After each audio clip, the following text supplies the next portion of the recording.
민주당 이재명, 국민의힘 윤석열, 국민의당 안철수, 정의당 심상정 등 4명의 대선 후보가 오늘 TV토론에서 격돌합니다. 저녁 8시부터 시작되는 토론은 부동산과 외교 안보, 그리고 일자리와 성장 등을 주제로 2시간 동안 진행됩니다. 이재명 민주당 후보는 부인 김혜경 씨를 둘러싼 과잉 의전 논란에 대해 더 엄격한 잣대로 스스로와 주변을 돌아보려 했지만 여전히 모자랐다며 사과했습니다. 국민의힘은 공무원에 대한 갑질이자 국고 손실 범죄에 해당한다고 비판하며 김 씨가 직접 진실을 밝히고 이 후보도 큰 책임을 져야 한다고 요구했습니다. 코로나19 신규 환자가 2만 2천 명을 넘겨 또 역대 최고치를 기록했습니다. 위중증 환자는 소폭 감소했지만 검사 건수 대비 확진자의 비율은 11%에 육박해 역대 가장 높았습니다.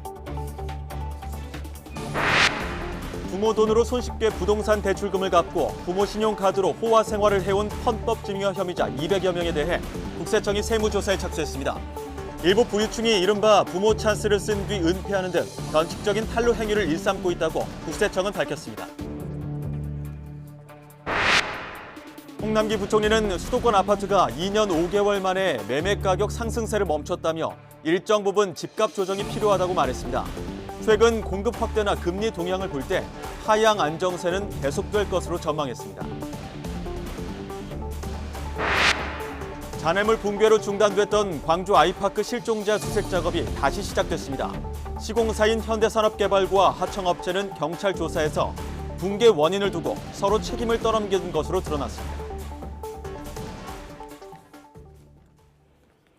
대선까지 이제 34일 남았습니다. 오늘 저녁 대선 주자들 첫 TV토론도 예정돼 있죠. 더 뉴스 2부 전국 초대석으로 문을 열겠습니다. 박용진 더불어민주당 공동선대위원장 그리고 원희룡 국민의힘 선대본부 정책본부장 두 분 모셨습니다. 어서 오십시오. 네, 안녕하세요. 네, 새해 복 많이 받으십시오. 새해 복 많이 받으십시오. 설 연휴 길게 보내시고 민심도 들어보셨을 텐데 항상 연휴 지나고 질문을 드리면 민심은 우리 편이다. 여야에서 이런 논평들이 많이 나옵니다. 자, 박용진 의원님, 많은 분들 만나보셨을 텐데 어떤 얘기들 많이 하셨습니까? 역시 저도 아전인수해야죠. 아전인수. 예. 예. 그래서 설 민심에서 민주당에 대한 그 실망, 또 우려, 비판 이런 말씀도 많이 있었지만 그래도 대통령 선거를 앞두고 여러 고민을 하시는 주민들의 목소리 또 국민들의 목소리를 들을 수 있었는데요. 적어도 불안한 후보에게 그리고 그 실력을 가늠할 수 없는 후보에게 자신이 무슨 말을 하는지 정확하게 알지 못하는 후보에게 나라의 운명을 5년 동안 맡기기는 어렵지 않겠느냐라고 하는 말씀들이 많았고요. 저에게는 그래서 윤석열 후보에 대한 불안감 이런 부분들을 말씀하시는 목소리가 더 크게 들리더라고요. 아무래도 그 설 명절에 아전인수를 하는 입장에서는 그렇게 봤습니다. 그래서 남은 시간 더 분발하고 노력을 해서 국민들께 우리 민주당이 안고 있는 여러 비판 지점들을 잘 해소해 나갈 수 있도록 노력하겠습니다. 예, 그러면 원희룡 본부장님의 아전인수 민심도 좀 들어볼까요? 어땠습니까? 우선 민심은 갈라져 있는 것 같았고요. 네. 자기가 듣고 싶은 것만 듣는 그런 민심이 되겠습니다만은 이 집권 민주당에 대해서 민심이 이렇게 잘 안 돌아오는 이유는 무엇보다도 자기 잘못에 대해서 과연 알고 있느냐에 대해서 불신이 많은 것 같아요. 예. 자. 두 분 모두 상대 후보에 대해서 국민들이 불안하게 보고 있다. 이렇게 공통된 의견을 얘기해 주셨는데 어쨌든 국민들은 오늘 TV 토론에 굉장히 관심이 이제 쏠려 있는 상황입니다. 이제 첫 TV 토론인데 부동산 그리고 외교 안보, 일자리 성장 이렇게 세 가지 주제로 진행이 되고 자유 토론도 진행이 될 예정인데 이재명 후보는 이제 토론을 잘할 것 같다. 여론조사를 해봐도 이런 의견이 많아서 지난번에 나오셨을 때 이게 오히려 좀 걱정이다 이런 얘기를 하셨거든요. 오늘 전략은 어떻게 될까요? 전교 1등한테 다음 기말고사 잘해라는 얘기는 또 전교 1등하라는 얘기밖에 안 되니까 부담되죠. 그리고 국민들께서 그렇게도 보고 계셔서 이재명 후보는 말도 잘하고 토론도 잘해. 이래서 잘해봐야 본전인 상황이고요. 오히려 부담스럽죠. 잘 모르는 얘기가 나오거나 혹은 상대 후보가 작심하고 공격을 했을 때 이걸 어떻게 대처해야 되나 고민스러운 지점이 많아서요. 오늘은 저는 우리 이재명 후보가 다른 거 다 필요 없고 이야기를 좀 듣는 태도, 상대의 지적과 비판을 아프지만 수긍하는 태도, 그리고 통합적인 리더십을 보여줄 수 있는 거, 그리고 이제 마지막에 예. 능력 있고 또 경험이 있는 행정가로서의 어떤 안정적인 태도 이런 걸 보여주시면 된다고 봐요. 예. 괜히 상대하고 뭐 말씨름해서 이기려고 그럴 필요도 없고요. 또 그 상대의 허물을 지적하기 위해서 시간을 낭비할 필요도 없다. 우리의 장점 보여주면 되고 네. 무언가 불안감 같은 걸 가지고 계신다면 국민들께서 불안함을 덜어줄 수 있는 안정감, 통합적 리더십 여기에 집중하는 것이 맞다고 생각합니다. 설 연휴에 다 일정도 줄이시고 이제 토론 준비를 다 하셨는데 이런 방향으로 연습도 하신 겁니까? 이미 뭐 언론에도 얘기가 나왔는데 그 생태탕 쫓다가 망했던 경험. 예. 지난번 우리 그 서울시장 서울시장 보궐선거 때 보궐선거 때, 생태탕 페라가 뭐 이런 얘기에 집중하다가 그러니까 상대 허물을 쫓다가 네. 우리가 어떤 비전을 가지고 있는지 제대로 말 못했거든요. 예. 지금 그럴 필요 없다. 그러니까 특히나 상대 허물이라고 할 수 있는 여러 뭐 그 김건희 후보 부인에 대한 리스크라든지 주변의 뭐 여러 가지 잡음들에 대한 확인 과정 이런 것에 집중 안 해도 국민들께서는 후보가 어떤 자질을 가지고 있는지 예. 윤석열 후보가 어떤 면에서 불안한지 다 알고 계시거든요. 그러니까 거기에 대비되는 효과로 이재명 후보가 안정감을 가지고 있고 통합적인 리더십을 가지고 있다라고 하는 걸 보여주는 것이 우리가 득점 포인트지 네. 상대 험을 쫓아다닐 필요 전혀 없다 이렇게 생각하고 네. 있습니다. 자, 윤석열 후보도 이제 명절 연휴 동안 훈련을 해왔다 이렇게 전해지고 있는 상황인데 검사 생활을 오래 하셨잖아요. 그러다 보니까 이제 상대 후보 의혹 검증에 좀 방점을 찍을 거다 이런 전망들이 나오는데 어떻게 준비를 하셨습니까? 윤석열 우리 후보는 뭐 검사로서 예. 이 피의자들을 좀 많이 다뤄본 경험이 있겠죠. 또 한편으로는 이제 검찰총장 하면서 그 국회 청문회나 그 국회 상임위에 가서 그 의원들의 그 집중 공격에 대해서 받아치면서 사람에 충성하지 않는다 이런 명언도 네. 남긴 바가 있습니다. 그래서 어느 쪽으로든 생각하시는 것보다는 의외로 괜찮을 거다라고 생각을 합니다만은 네. 저희는 그 예를 들어서 면접 보러 가면 옆에 앉아 있는 같은 면접생하고 싸울 필요 없잖아요.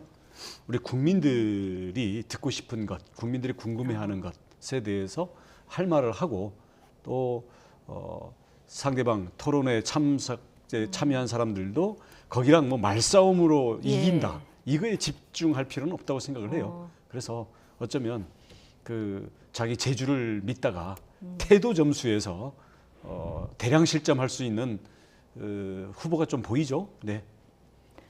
그 후보는 이재명 후보 말씀하시는 겁니까? 네, 그럴 아니면- 거라고 생각합니다. 그럴 거라고 예, 생각하십니까? 그런 기대를 가지고 보시면 큰 코 다치시는 일이 있어요. 그러니까 저는 뭐 윤석열 후보가 말씀하신 표현 그대로라면 생각보다 괜찮을 거다라고 얘기하시는데 좀 네. 그렇게 봅니다. 그러니까 윤석열 후보가 뭐 말을 진다거나 혹은 뭐 토론에서 밀릴 거라고 생각하는 게 아니고요. 제가 드리고 싶었던 말씀은 지금 미중 관계에서 사드 배치라고 하는 것은 얼마나 위험천만한 길에 문을 엽니까? 단순히 사드라고 하는 1조 원대의 무기를 우리나라에 배치하는 문제가 아니라 중국이 여기 얼마나 민감하게 네. 대응할 건지 또 중국이 미국의 이른바 대중국 봉쇄 전략을 뚫기 위해서 얼마나 애를 쓰고 있는데 이 문제를 세상에 대한민국 대통령을 하겠다고 하시는 분이 그렇게 아무런 대책 없이 툭 건드려 버려서 이것이 가져오는 경제적인 문제에 대해서 국민의힘은 뭐 별 영향 없을 거라고 얘기하시던데 우리나라의 대중국 수출이라든지 경제 관계가 어떻게 아무런 영향이 없습니까? 예. 그러니까 이 문제 등에 대해서 과연 얼마나 깊이 있게 대답을 하실 수 있을지가 이제 뭐 오히려 이번에 오늘 드러날 수 있을 거다. 앞으로 토론 네. 과정에서 드러날 수 있을 거라고 얘기를 하는 거지. 단순히 뭐 상대를 취조했던 경험이 없을 거다 이런 게 아니고요. 예. 혹은 말을 주고받는 과정에서 기세에 눌릴 거라고 생각하지는 않습니다. 얼마나 국가 운영과 대한민국 미래에 대한 준비가 되어 계신지에 대한 우려를 제가 지적을 드렸던 거예요. 알겠습니다. 자, 오늘 토론 두 분 말씀만 들으면 그 각 후보의 정책으로 진검승부가 펼쳐질 것 같은데 이렇게 될지는 실제로 이루어질지는 좀 지켜봐야 될 것 같고요. 자, 안철수, 심상정 두 후보의 화력도 굉장히 궁금한 이런 상황입니다. 지금 여론조사를 해보면 거의 접전 양상을 계속 이어가고 있기 때문에 그 제3지대 후보들 지지율도 굉장히 소중한 이런 상황 아니겠습니까?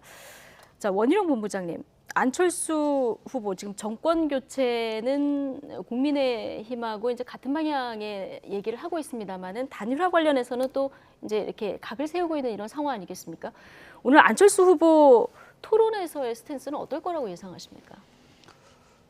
글쎄, 뭐 예측 불허죠. 저희는 예. 3대 1로 공격을 당할 가능성도 있다고 봅니다. 3대 1로. 예, 예. 나쁘지 않다고 봅니다. 나쁘지 않다. 예, 왜냐하면 공격 받는 사람이 당선될 가능성이 많거든요. 아, 그런가요? 예. 아, 1등의 반증이다. 그렇습니다. 예. 공격 많이 하더라도 저희는 그것을 단순히 감정의 문제라든지 예. 실제 그 안에 어떤 대립관계가 있다기보다는 토론이기 때문에 네. 자기를 국민들 앞에 돋보이게 해야 되잖아요. 그러려면 상대방을 좀 깎아내리기도 하고 자기를 좀 돋보이기도 하고 이런 거기 때문에 그건 토론이라는 장 내에서의 하나의 게임으로 바라보겠고요. 그걸 떠나서 단일화 문제를 얘기한다면 저희는 안철수 후보는 정권 교체를 꼭 반드시 함께 가야 될 필수적인 우리 파트너라고 생각하고 있고요. 결과적으로는 단일화가 될 거라고 보십니까? 돼야 된다고 봅니다. 돼야 된다고 예. 보신다. 예, 알겠습니다. 토론에 강자하면 심상정 후보도 빼놓을 수 없는데 오늘 심상정 후보 활약 어떻게 예상하십니까? 심상정 후보 얘기 드리기 전에 우리 원희룡 본부장님께서는 안철수 후보를 단일화 대상 혹은 이제 정권 교체를 위해서 같이 가야 될 사람으로 생각하시는데 이준석 대표는 그렇지 않은 모양이에요. 자고 일어나면 안철수 후보 신경 긁느라고 시간을 많이 투여하시던데 저는 오늘 아마 이렇게 구도를 봅니다. 그 안철수 후보는 아마 윤석열 후보에게 나를 상당히 세울 거예요. 그러니까 이준석 대표한테 당한 것을 갚아줄 생각도 있을 거고 예. 또 단일화의 적격 자리를 놓고 누가 정권 교체의 주인공이냐 주역이 될 거냐 이걸 놓고서 아마 상당히 나를 세울 거로 보이고요. 심상정 후보의 경우는 우리 이재명 후보에게 다양한 정책적 검증 이재명 후보가 공약도 많이 내놨고 예.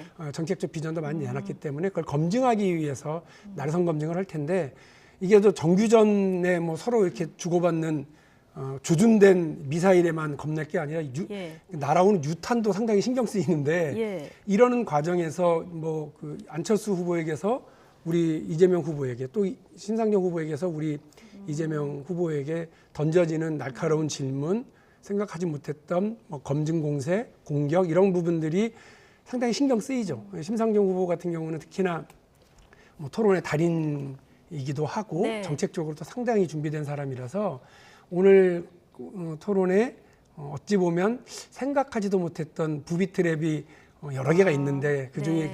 그 3위, 4위 후보를 하고 있는 이분들에 의한 공세 상당히 신경 쓰입니다. 네, 오늘 뭐 관전 포인트 중에 하나가 될 것 같은데, 자 오늘 다자 토론은 이제 성사가 돼서 이루어집니다만은 설 연휴에 양자 토론 먼저 하기로 했다가 이게 불발이 됐잖아요. 국민들 굉장히 연휴에 이거 보고 싶어 했었는데요. 그때 얘기가 이제 주제를 이제 분배하는 문제 그리고 자료를 지참하느냐 마느냐 가지고 이제 합의점이 안 찾아진 상황인데 오늘 다자 토론 끝나고 나면은 양자 토론할 가능성 어떻게 보십니까?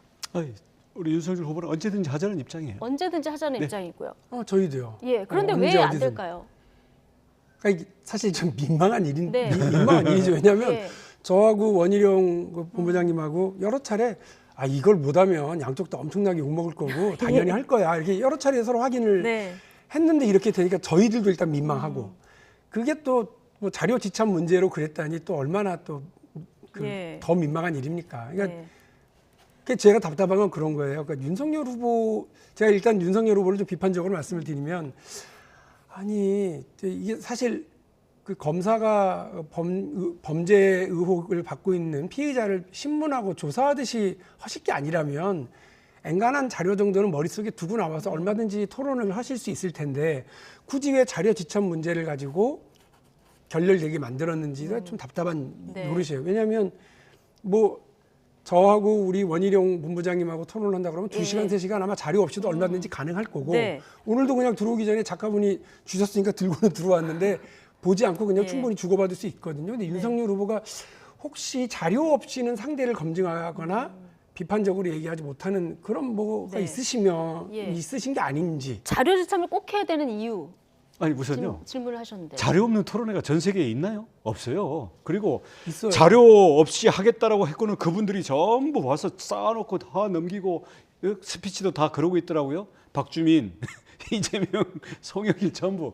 그래서 코미디예요, 코미디. 아니 근데 사실 우리가 이제 이미 퇴임한 정치인입니다만 독일의 메르켈 총리가요.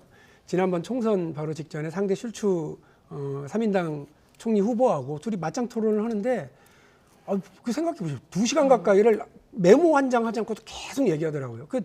그리고 뭐 영국의 총리나 이런 분들이 그 이른바 그 영국 의회에 나와가지고 그 총리의 질의응답 시간 이때 자료 보고 하던가요. 그러니까 적어도 한 나라를 이끌어 나가려고 하는 검증된 정치인들의 경우는 자료에 연연하지 않고 얼마든지 본인의 경험과 상식적 판단을 가지고서 하거든요. 근데 네.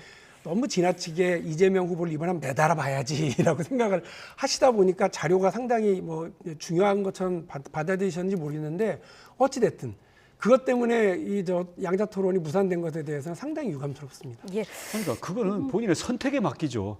근데 실제로 해보면 아시지만 자료 갖고 와도 볼 시간 없잖아요, 그죠? 그 찾다가 시간 다 가잖아요. 그러니까 사실은 잘 쓰지도 못해요. 근데 그걸 뭐 굳이 뭐 우리 뭐 시험 치는 겁니까? 아니잖아요. 두 분 말씀하시는 거 들어보면 그냥 어느 한쪽이 쉽게 양보하면 끝날 것 같은데 이게 참 접점이 안 찾아서 그래서 죄송한 일입니다. 알겠습니다. 어쨌든 오늘 다자토론 저녁 8시부터니까요. 국민 여러분께서 직접 보시고 판단을 해보실 부분이 좀 많을 것 같습니다. 자, 이번 대선 이례적 현상들도 굉장히 많은데요. 배우자 리스크도 그중에 하나입니다. 자, 이번에는 이재명 후보의 경기도지사 시절 부인 김혜경 씨에 대한 과잉 의전 논란이 일고 있는데 먼저 박성훈 앵커가 관련 논란과 그리고 당사자 입장까지 다 정리를 해드립니다. 네, 설 연휴 더불어민주당 이재명 대선 후보의 부인 김혜경 씨의 황제 의전 논란이 급부상했습니다. 특히 문제가 된 건 김혜경 씨를 위해 경기도청 공무원이 약을 대신 처방받았다는 의혹입니다. 경기도 7급 공무원이었던 A씨의 주장인데요. 다른 공무원이 대리 처방받은 약을 A씨가 이재명, 김혜경 부부 자택 앞에 가져다 놓았다는 증언입니다. 닷새 만에 A씨에게 이 일을 지시했다는 배모 사무관의 공식 입장이 나왔습니다. 이 후보 부부에게 잘 보이고 싶어서 했던 일이다. 약은 자신이 복용할 목적이었다라면서 선을 그었습니다. 곧바로 김혜경 씨도 사과문을 냈습니다. 있어서는 안 될 일이었다고 사과하면서도 상시적으로 조력을 받은 건 아니었다고 해명했습니다. 사과로 일단락되는 듯 했지만 곧 다른 의혹이 불거졌습니다. 이번엔 법인카드입니다. A씨가 배 사무관의 지시로 고기 11만 8천 원어치를 사서 심부름을 했다고 했는데요. 배달로 끝난 게 아니라 다음 날 다시 가게를 찾아서 앞선 결제를 취소하고 경기도 법인카드로 다시 결제했다는 겁니다. 얼마 전까지는 윤석열 후보 부인 김건희 씨가 논란의 중심이었는데 이제 김혜경 씨 쪽으로 관심이 쏠리는 모양새인데요. 양당은 어떻게 보고 있을까요? 예전에 그 이재명 그 후보가 성남시장 할 때 겁니다. 아마 그런 또 횡령이나 공무원의 횡령이나 이런 것들 해가지고 원 스트라이크 아웃젠가를 한다는 얘기를 들었었거든요. 예. 그렇기 때문에 만약에 이번에 뭐 그런 사적인 어떤 공금 유용이라든지 이런 게 발생했다는 것이 사실로 확인될 경우에는 이재명 후보 본인이 이야기했던 원 스트라이크 아웃 제도를 한번 적용해보는 것도 좋을 것 같습니다. 아이고, 이 김건희 씨 수사부터 제대로 했으면 좋겠습니다. 네, 일파만파 논란이 심상치 않자 이재명 후보도 입장을 냈습니다. 직원의 일로 심려를 끼쳐 죄송하다. 법인카드 사용 문제가 드러나면 책임지겠다며 몸을 낮췄는데요. 그동안 배우자 검증은 당연한 일이라며 김건희 씨를 향해 날을 세우던 이재명 후보가 이 논란을 어떻게 돌파해 나갈지 관심이 집중되고 있습니다. 연휴 동안 김혜경 씨가 경기도 공무원을 이제 사적 비서처럼 활용한 거 아니냐 이런 의혹이 있었고요. 어제 5급 공무원 배모 씨하고 김혜경 씨의 사과 입장문이 나왔습니다. 근데 저녁 9시에 KBS에서 또 도청 비서실 법인카드를 사적 용도에 쓴 거 아니냐 이런 의혹이 좀 불거진 이런 상황입니다. 원희룡 본부장도 관련 사안에 대해서 이제 강한 비판의 목소리를 내놓으셨던데 어떤 게 가장 문제라고 보십니까? 해명이 다 거짓말입니다. 해명이 거짓말이다. 예, 해명이 더 문제다. 예. 어떤 그래서 그 법인카드 핵심적으로 짚을까요? 관련이십니까? 아니면은 그 대리 처방 관련 말씀이십니까? 변호사 사무실 직원이었는데 공무원으로 임용을 해서 부인 비서 일을 전담을 시켰습니다. 예. 이 자체가 불법이에요. 불법 비서입니다. 그다음 그 다음에는 업무를 지금 그 비서는 자기가 먹으려고 약을 샀다 그랬는데 그 심부름 시켰던 공익 제보자와의 통화 내역, 문자를 예. 주고받은 걸 보면 사모님 호르몬제 그 소방전 거기다 잘 걸어놨냐? 제3, 제4 확인하는 문자가 다 있어요. 자기가 먹을 약인데 사모님 약이라고 예. 다 속였다고요? 여기에 대해서 날카로운 분석들이 다 있고요. 그래서 예. 업무 자체가 전부 불법이고요. 그다음 법인 카드, 누구 명의 카드인지 아십니까? 이재명 지사 명의의 카드예요. 예. 그 카드를 왜 부인이 있습니까? 부인이 왜 또 비서를 시키고 비서가 와서 또 다음 날 가서 또 이걸 카드 바꿔치기를 합니까? 불법 비서, 불법 업무, 불법 카드 횡령 이 세 가지가 연달아 돼 있고 이것은 아까 직원의 일로 심려를 끼쳤다고요? 직원의 일 우리 관심 없습니다. 시키는 대로 했을 뿐이에요. 이재명 후보와 그 김혜경 사모가 본인들이 임명하고 업무 주고 카드 준 거예요. 그래서 본인들의 일에 대해서 수사를 받아야 되는 거지 지금 하는 것 자체가 전부 거짓말입니다. 예. 자, 지금 해명이 더 문제다 이런 얘기를 하셨고요. 이재명 후보가 오늘 감사기관에서 진상을 밝혀달라, 문제가 되면 책임지겠다 이런 얘기를 했거든요. 만일에 제기되는 의혹이 사실이면 네. 뭐 입이 10개라도 할 말이 없는 상황 아니겠습니까? 그러니까 이런 문제를 놓고서 이렇게 정치권에서 이제 이거 다 거짓말이다. 그리고 이런 거는 뭐 황제의 의전이고 황제 갑질이다. 이렇게 이제 정치권은 늘 그렇게 하죠. 예. 상대에 대해서 이렇게 부담을 더 지우기 위해서 하는데 중요한 건 국민들께서는 이 일이 사실이냐, 의혹이 사실이냐에 대해서 궁금해하실 거고요. 처방전 대리 처방과 관련된 거는 이게 이제 그 사실은 법을 어긴 일이 될 테고요. 그리고 관련 아마 의사나 당사자나 예. 이런 분들이 이제 처벌 대상이 될 수가 있죠. 그리고 지금 아까 말씀하신 것처럼 만일에 법인카드, 경기도 지사의 법인카드를 이렇게 함부로 개인적으로 썼다고 한다면 그 부분과 관련해서도 아마 규정에 따라서 뭐 그 관련 유용 금액을 예. 다시 뭐 반납하도록 한다든지 관련 조치에 따라서 기관이 그 해당자를 처벌하는 처벌 조항들이 다 있을 겁니다. 아마 예. 그 제주 도지사 하셨으니까 그 관련 조항들 잘 아실 테고 그러니까 그런 부분에 관련해서 쭉 저는 조치 취하면 된다고 생각을 합니다. 예. 그것을 이재명 후보도 이와 관련해서 엄정하게 좀 따져줄 수 있는 기관을 지명을 한 거죠. 근데 경기도의 이제 감사관실이 그 역할을 해줄 것을 부탁을 한 거고요. 아마 그 공식 요청이 됐으니까 경기도 감사실에서도 아마 해당 사항을 이제 확인하고 들어갈 겁니다. 예. 그 결과 사실로 드러나면 아마 그 관련된 이제 관련자들에 대해서 뭐 형사 고발을 한다든지 수사 의뢰를 한다든지 이런 조치들이 규정이 있을 겁니다. 근데 그 그런 문제시 부분은 따로 책임진다는 의미는 그런 지금 말씀하신 이런 내용일까요? 그렇습니다. 그러니까 이게 사실인지 아닌지를 확인하지 않고 그냥 마구잡이로 덤비는 거면 그냥 정치적인 공세일 뿐이고요. 사실관계가 확인되는 게 되게 중요하죠. 원희룡 본부장님이 말씀하신 것처럼 이게 뭐 분명히 다 거짓말이다 이런 거면 수사기관에 의해서 혹은 감사관실에 의해서 금방 뭐 사실관계가 확인될 거기 때문에 조금 뭐 지켜보면 될 문제라고 생각을 합니다. 예, 일단 배모 씨는 내가 잘 보이고 싶어서 그랬다 이렇게 이제 얘기를 하고 있는 상황인데 어쨌든 이재명 지사가 감사를 받겠다 이렇게 얘기를 한 상황 아니겠습니까? 근데 감사 결과가 대선 전에 나올까요? 어떻게 전망하십니까? 자, 그 배비서가 예. 지금 사모님 호르몬제를 사다가 그 소화전에다 걸어놓고 네. 그걸 심부름을 시켰어요. 그 심부름을 제대로 했는지 꼼꼼하게 책임져서 어떤 그 종이 상자에다 집어넣어라. 그리고 그걸 사진을 찍어서 나한테 보내라. 이렇게 하면서 다 확인을 해놓고 했는데 아니 이재명 지사 그 자택에 소방전 그 고리에다가 저 뭐 다른 반찬거리랑 약이랑 다 집어넣고 사진까지 찍어가지고 다른 공개된 사진 말씀하시는 예 거죠? 공무원한테 다 예. 시키고 이거를 카톡으로 전부 저 업무 확인을 하면서 해놓고는 이게 잘 보이려고 지사님 그 사모님 가서 문고리에 네. 걸어놨다가 자기가 훔쳐다가 자기가 약을 먹었다는 거예요? 이 호르몬제는 지금 배비서는 결혼한 지 지금 몇 년 되지도 않아 5년도 안 됐고요. 이 호르몬제는 폐경기 여성이 먹는 약입니다. 이걸 뭐 자기가 먹고 무슨 자기가 잘 보이려고 했다고요? 말이 되는 얘기를 박용진 의원님 왜 그러십니까? 공부 좀 하세요. 제가 그 배모 씨에 대해서 엄호를 하거나 그분을 방어해야 될 이유는 전혀 없고요. 저도 똑같습니다. 진실이라고 하는 건 관련자들이 다 있기 마련이고 특히나 이 피해자인 7급 공무원의 경우에는 여러 가지 증거 자료를 모아놓고 있고 조금씩 지금 언론에 제보하고 있는 거 아니겠어요? 그렇죠. 여기에 거짓말을 하거나 혹은 뭐 얼렁뚱땅 넘어가려고 하는 태도는 저는 하등 도움이 되지 않는다. 오히려 이재명 후보에게도 부담이 될 뿐이다라는 말씀 분명히 드리고요. 그래서 제가 지금 드리는 말씀은 이 배모 씨가 하는 말을 믿어달라고 말씀드리는 게 아니고요.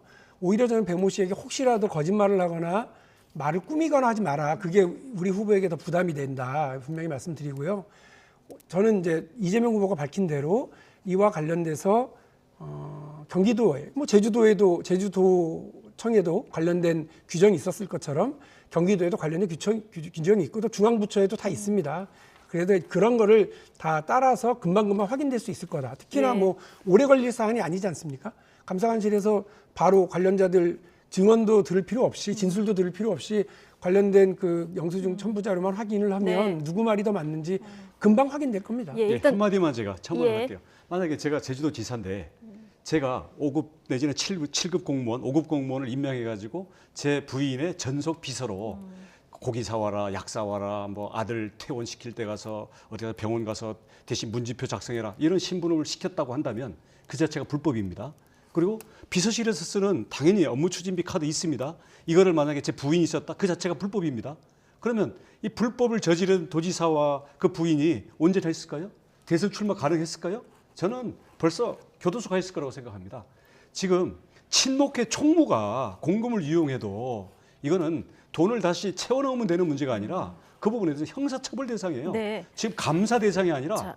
수사에 의한 형사처벌 대상이에요. 예, 일단 감사를 요청한 상황이니까 감사 결과를 좀 지켜보도록 하고 김건희 씨 리스크도 좀 살아있는 그 리스크인데 오늘 송영길 대표가 김건희 씨가 한동훈 검사하고 330여 차례 카톡 주고받은 게 더 심각한 문제다. 이거부터 조사해라 이런 얘기를 했거든요. 어떤 말씀해 주시겠습니까? 다 조사하시죠. 아, 다 조사해라. 그럼요. 자, 이건 이 의혹은 어떻게 보십니까?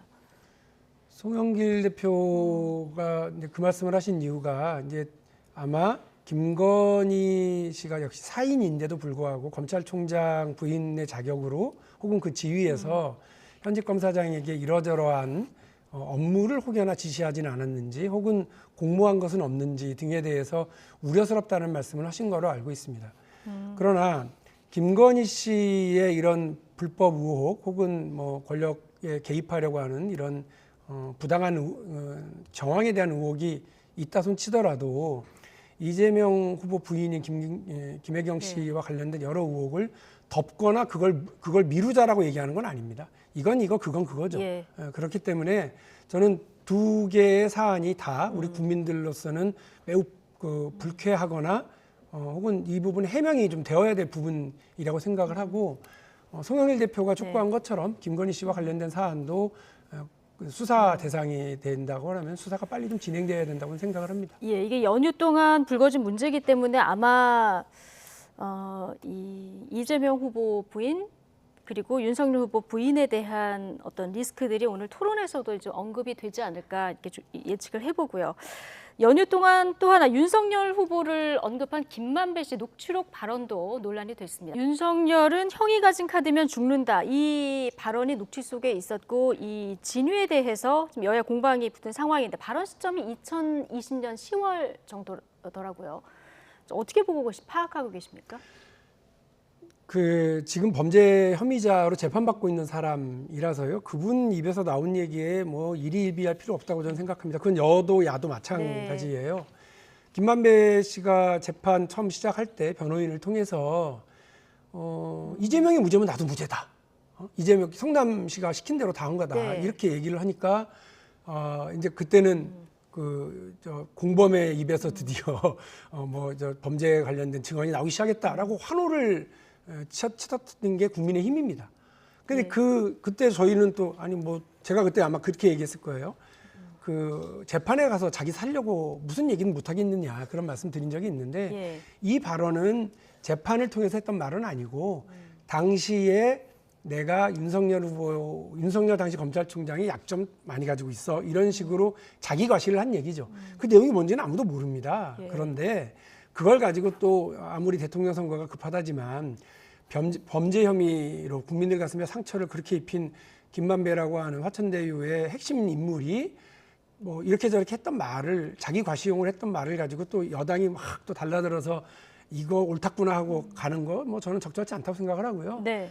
지금 저는 오히려 전에도 말씀드린 것처럼 검찰이 화천대유와 관련된 대장동과 관련된 수사를 곰바우 수사를 하는 바람에 오히려 우리 여당에게 부담되고 이재명 후보에게도 속 터질 일만 지금 남아 있거든요. 그리고 지금 재판도 그냥 뭐 무슨 얘기든 뭐 아무 말 대잔치처럼 관련자들이 얘기하고 있는데 거기에 너무 시선 뺏기고 시간 뺏길 필요 없다. 이제 뭐 예. 한 달 정도밖에 남지 않았기 때문에 우리가 잘할 수 있는 거, 예. 이재명이 잘할 거, 이재명이 만들 대한민국 이거를 잘 설명하는 데 집중을 하려고 합니다. 예. 어쨌든 그 수사를 받고 있는 분의 발언에 뭐 일희일비해서 얘기할 필요는 없다 이런 의견을 주셨고요. 그리고 카드 앞뒤로 해서 어떤 맥락을 파악할 수 있는 부분이 지금 딱히 없기 때문에 이건 좀 지켜봐야 될 것 같은데 어쨌든 민주당에서는요. 지금 대장동 의혹 관련해서 부산저축은행 부실 수사가 씨앗이 됐다는 거 하나 하고 김만배 씨 누나가 윤석열 전 검찰총장의 부친의 집을 샀다는 이 두 가지 점을 좀 공격을 하는 이런 상황인 것 같습니다. 어떻게 보십니까? 그것도 포함해서 지금 뭐 네. 저 김만배 씨가 뭐 죽일 카드가 있다고 네. 녹취록에 뭐 일부가 와 있다니까 예. 맥락을 떠나가지고 아니요. 그러니까 특검하자고요. 그러니까 특검하자. 다 수사하자고요. 예. 저희는 뭘 감추거나 피할 거 없습니다. 우리 윤 후보의 문제는 문제 있는 대로 이재명 후보가 문제 있으면 있는 대로 다 드러내놓고 진실에 따른 책임을 지자. 네. 국민들이 명명백백히 판단할 수 있도록 하자는 겁니다. 그럼 부산저축은행 그때까지 돌아가서 다 범위에 넣어서 특검을 해도 좋다. 몇 달 전부터 부산저축은행이고 뭐 연희동 집이고 다 하자. 예. 다 하자는 겁니다. 예. 예. 거기 다 포함은 되어 있는데 이제 답답한 게 그런 거죠. 특검에 어떤 사안이든 다 좋다. 오케이. 그러면 특검에 대해서 특검을 진행하자. 그런데 지금 딱 달라진 건 그겁니다. 민주당은 상설특검이라고 이미 법제화되어 있으니까 그걸 통해서 쭉 가자. 이제 이거예요. 그런데 이제 국민의힘은 별도 특검을 하기 위해서 별도의 특검 법안을 따로 만들자는 겁니다. 그러니까 이제 후자를 하게 되려면 국민의힘이 원하는 대로 하게 되려면 아니 이 자료 하나 들고 갈 건지 말 건지를 가지고 양자 토론이 무산되는 상황인데 특검의 뭐 범위, 대상, 기간 이런 걸 다 법으로 또 다시 정해서 해야 되거든요. 수사팀과 파견 검사 몇 명으로 할지 등등까지도. 그러니까 이런 시간 낭비하지 말고 상설특검으로 대략의 틀은 다 만들어져 있으니 그 특검으로 그냥 뭐 40여 명 정도의 수사팀으로 되어 있거든요. 네. 그렇게 해서 지금 그 대장동 관련 혹은 국민적 여러 의혹, 윤석열 후보를 둘러싼 여러 문제점들을 다 특검으로 밀어놓고 출발을 시키자고 한 게 벌써 2달 전 아닙니까? 예. 그러니까 지금 이렇게 안 되고 있는 것이 너무 답답하고 거기에 대해서 서로 좀 책임 떠넘기기 얘기하고 있습니다만 저는 아무래도 상설특검은 굳이 안 된다고 굳이 할 필요가 있느냐 하고 싶은 말씀을 뭐 다시 한번 드립니다.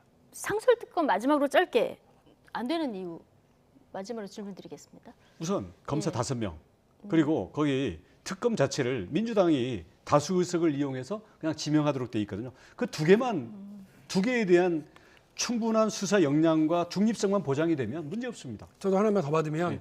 5명의 검사 보고 또 4명이잖아요. 여러 수사 인력이 또 30명 파견받습니다. 그러면 그 노하우를 가진 검찰에서 파견받은 사람들 40명이면 대장동 관련해서 이게 어려운 것도 아니고 금방 파헤칠 수 있다고 저는 생각을 했고요. 그다음에 이제 두 번째로 막 말씀하신 그런 사안들 다 포함해서 얼마든지 가능할 텐데 왜 자꾸 이제 늦추고 의혹 해소에 있는지 배가 덜 고픈 거예요. 아니 빨리 해야죠. 그래서 저희는 대장동 관련해서 의혹이 남아 있으면 남아 있을수록 국민의힘은 그 정치적인 공세를 하기 너무 좋죠. 저희는 피곤하거든요. 왜냐하면 어쨌든 이 일을 행정적으로 결정하고 밀고 나갔던 사람이 이재명 후보이기 때문에 계속 의혹의 연기만 피우는 거 저희로서는 아주 피곤한 일이거든요. 빨리 의혹을 다 털고 그거는 박영진 특검으로 갔으면 의원님 좋겠다는 그 생각이 진심을 난 믿는데 이재명 후보 생각은 좀 다른 모양이에요. 예. 어쨌든 34일밖에 지금 안 남았기 때문에 현재 뭐 이런 상황이면 특검합의가 되기는 굉장히 좀 어려운 상황이지 않을까 이런 생각도 드네요.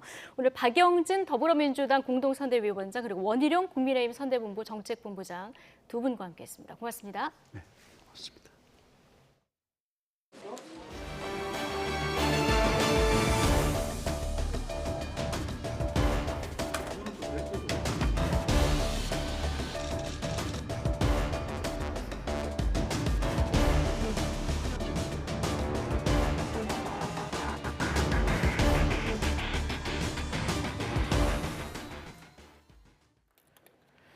네, 연휴에 평소보다 검사량이 줄었지만 신규 환자가 전날보다 2천여 명 늘면서 다시 2만 명대를 기록했습니다.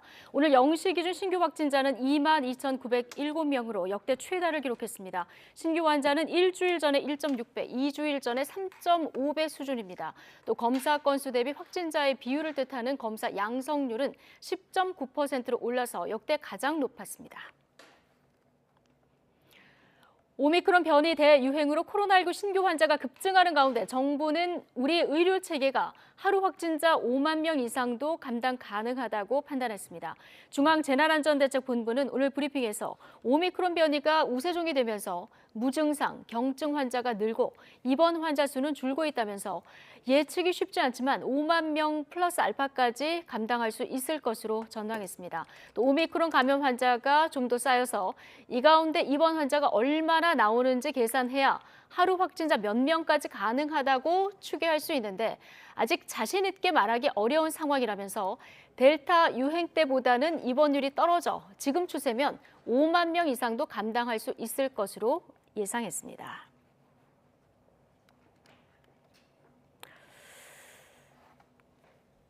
네, 자, 속보 한 가지 전해드리겠습니다. 정의용 외교부 장관이 하야시 일본 외무상과 첫 통화를 했습니다. 이 사도광산 유네스코 등재 관련해서 좀 한일 간에 갈등이 있는 상황인데요. 사도광산 등재 추진에 항의하는 내용으로 오늘 정의용 외교부 장관이 하야시 일본 외무상과 첫 통화를 했다는 속보가 들어왔습니다. 자세한 내용은 전해지는 대로 정리해서 다시 전해드리겠습니다.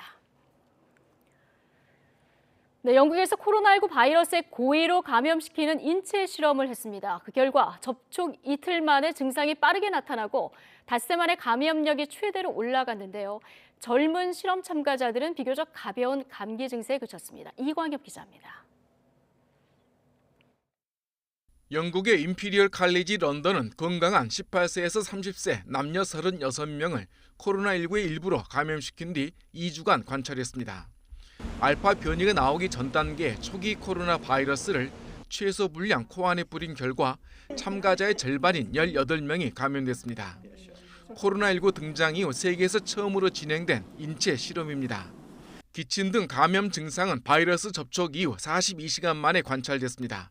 증상이 나타나기까지 잠복기를 닷새가량 거친다는 기존 추정보다 훨씬 빠른 것입니다.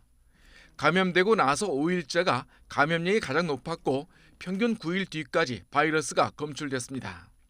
감염 초기 40시간 만에 목에서 바이러스가 처음 나왔지만 시간이 지나면서 코에서 훨씬 더 많아졌습니다. 따라서 코와 입을 가리는 마스크 착용이 바이러스 전파를 막는 매우 효율적 방역이라는 사실이 거듭 확인됐습니다. 감염자 중 2명은 중도에 항체가 검출돼 실험이 중단됐고 나머지 16명은 콧물이나 몸살 등 비교적 가벼운 증상을 보였습니다. 인체 실험에서 참가자들의 안전이 확인됨에 따라 앞으로 다른 바이러스나 백신 등을 살피는 과정에서 인체 대상 연구가 활용되는 길이 열렸다는 평가입니다. YTN 이광입니다. 광주 아이파크 아파트 붕괴 사고를 두고 시공사인 현대산업개발과 하청업체가 서로 책임을 떠넘기고 있는 것으로 드러났습니다. 광주경찰청은 콘크리트 타설 전 아래층 임시 지지대를 뺀 것을 두고 하청업체는 현대산업개발의 지시였다고 했지만 현대산업개발은 임시 지지대를 해체한 것도 몰랐다고 진술했다고 밝혔습니다.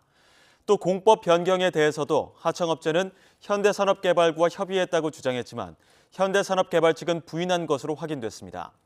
경찰은 자료와 전문기관 자문을 통해 시공사와 하청업체 진술의 신빙성을 따져보고 있습니다.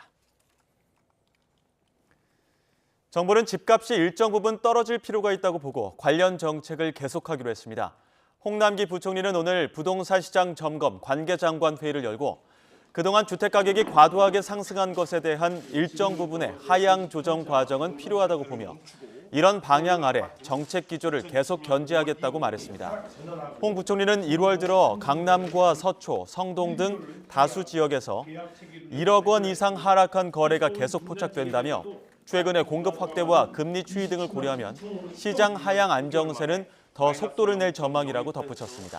홍 부총리 발언 직접 들어보시죠. 1월 들어서는 강남, 서초, 성동, 일산 등 다수 지역에서 1억 원 이상 하락한 거래 사례가 지속적으로 포착되는 등 그 체감의 폭이 더 확대되고 있습니다. 최근에 공급 확대, 심리 진정, 금리 추이, 글로벌 동향 등을 종합적으로 감안시해 시장 하향 안정세는 더 속도낼 전망입니다. 특히 그동안 주택가격이 과도하게 상승했던 부분에 대한 일정 부분의 하향 조정 과정은 필요하다고 보며 이러한 방향의 정책 기조를 계속 견지해 나갈 것입니다. 지구촌 겨울축제 베이징 동계올림픽이 내일 저녁 개막합니다. 코로나19 살얼음판 속에 열리는 두 번째 올림픽 역시 선수들의 출전 자체가 도전인데요. 대회 기간 YTN 취재진이 경험하는 올림픽의 모든 현장을 베이징 Y로그라는 제목으로 전합니다. 오늘은 첫 순서, 결전지 베이징 입성까지의 모습을 담았습니다.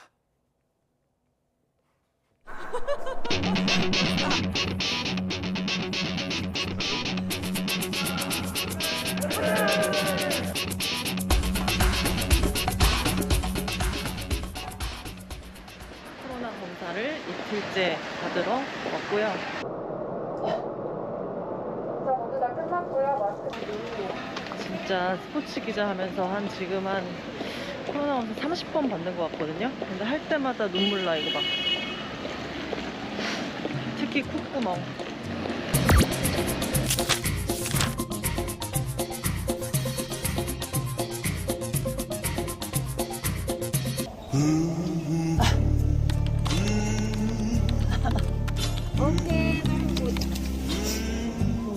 오케이.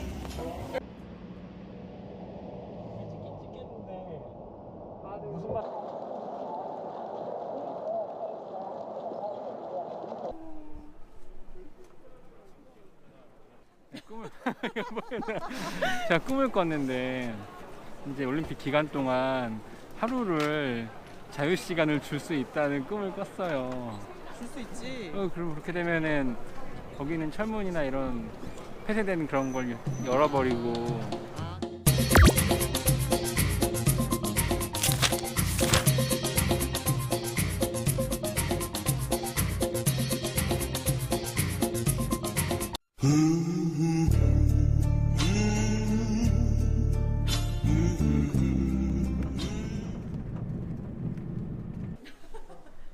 니하오. 베이징 온 소감은요? 지금 실내라 그런지 덥습니다. 너무 카메라가 가까운 거 아닌가요?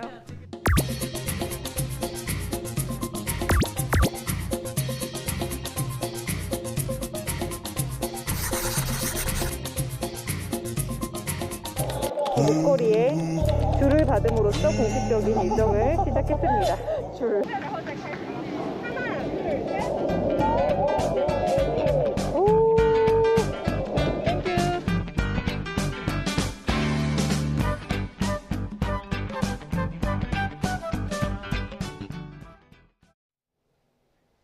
낮 동안에도 추위의 기세는 여전합니다. 서울 기온이 영상권을 겨우 회복했지만 체감 온도는 종일 영하권에 머물고 있는데요.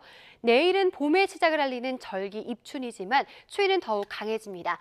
내일 서울 아침 기온 영하 8도로 오늘보다 조금 낮겠고 낮 기온은 영하 1도까지 오르는데 그치겠습니다. 내일은 강추위 속에 눈 소식도 있습니다. 내륙은 대체로 맑겠지만 충남 서해안과 호남 서해안은 새벽부터 오전 사이 눈이 조금 날리다가 잠시 소강 상태를 보이겠고요. 밤부터 다시 눈구름이 발달하면서 충청과 호남, 제주도에 많은 눈이 내리겠습니다.